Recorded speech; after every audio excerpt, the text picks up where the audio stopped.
Welcome back to TTS Daily, everyone. I'm Yi right here. We're in South Korea, where a man allegedly used a homemade flamethrower to set a 21-floor apartment building in Seoul ablaze on 21st April around 8 AM due to noise disputes. One person, who is believed to be the arsonist, has been unalive, and 6 injured, including 2 elderly women with full body burns who fell from the 4th floor, and 4 others with smoke inhalation injuries. The fire started on the 4th floor, controlled within an hour and extinguished by 10 AM. As you can see the picture of the arsonist here, a pesticide sprayer was converted into a flamethrower filled with fuel and was found at the scene. Fingerprints on the device matched the deceased suspect. The suspect arrived on a motorcycle with an extra fuel tank, and security footage showed that he never left the building, which suggests that he has perished in the flames. Nevertheless, South Korea has deployed officers across Seoul for potential capture, though the suspect is presumed dead. This just happened on April 20th, 2025, where a staring incident led to a teen being unalive. This happened in Pathum, Thani, Thailand, where 17-year-old girl Thang Mo was fatally wounded while riding pillion on a motorcycle. So Thang Mo and her boyfriend and 3 friends were at a barbecue restaurant when the suspect, identified as Spy, approximately 20 years old, stared at Thang Mo's group at the restaurant, leading to mutual staring but no direct confrontation. Spy then allegedly followed the group after they left the restaurant and discharged his firearm, which shot Thang Mo when she turned to look back. The exact motive remains undisclosed, and witness reported that Spy approached Thang Mo to check her condition before fleeing. Locals used a pickup truck to rush Thang Mo to the hospital. Thang Mo sustained a firearm wound to the forehead and was pronounced dead at 7 AM on Monday, April 21st at Rangsit Hospital. Police are currently interviewing CCTV footage from the restaurant and the route to the crime scene. The suspect remains at large and police are actively searching for him. Is the gold rush going to keep sustaining? Well, there have been a surge in gold sales in Kelantan thanks to rising gold prices. Gold prices have surged to ringgit 425 per gram, which is approximately 127 Singapore dollars per gram. A Kota Baru gold shop prepares ringgit $150,000 daily just to purchase used jewellery, although not fully used each day. There have been increased demand, especially from women, to sell gold items like necklaces, bangles and rings for cash. The shop sees 6 customers daily, and notable sales include ringgit $50,000 worth of gold and ringgit $21,000 worth of gold. Customers are selling to boost savings, fund home constructions, or trade old jewellery for newer designs. And the high prices of new gold does not deter purchases of gold jewellery despite elevated costs, because thanks to sustained investment. A housewife necklace that was bought for ringgit $10,000 just 5 years ago is now valued at 45,000 ringgit.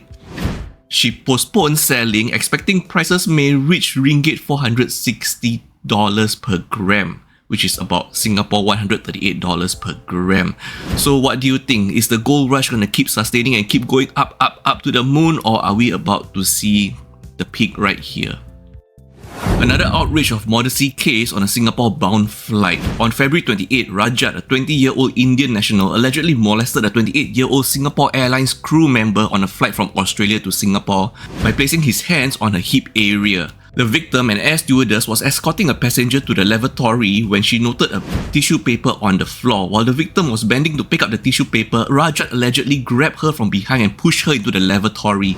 The female passenger witnessed the incident and immediately helped the victim out of the toilet. The incident was reported to the cabin supervisor, and Rajat was arrested by the Airport Police Division officers upon arrival at Changi Airport. On April 22nd, Rajat was charged with appeared in court and expressed intent to plead guilty. Carries a penalty of up to 3 years in jail, a fine and caning per count. A court order protects the victim's identity and related details. The case is scheduled for May 14.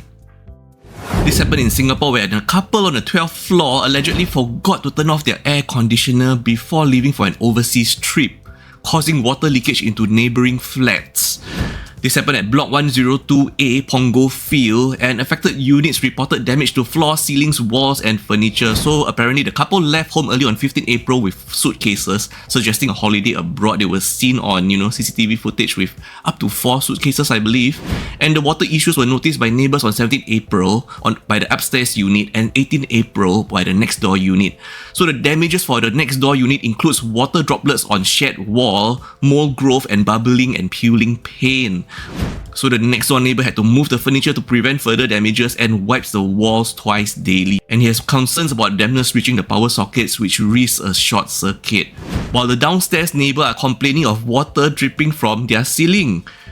And the upstairs neighbour has constantly damp floor requiring mopping every 30 minutes and damaged wardrobe, cold room due to non-stop aircon below, and there's a risk of loose tiles if issue persists.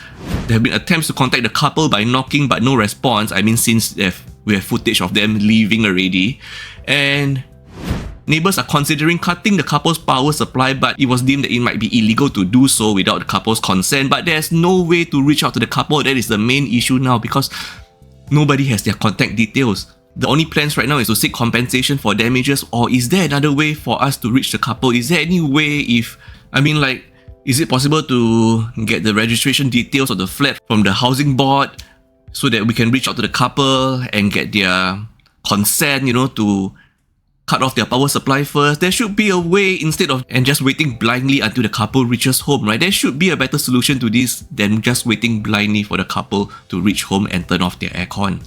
Because as you know, there's potential electrical hazards and even fire risk because of the dampening and water conditions affecting all neighboring units.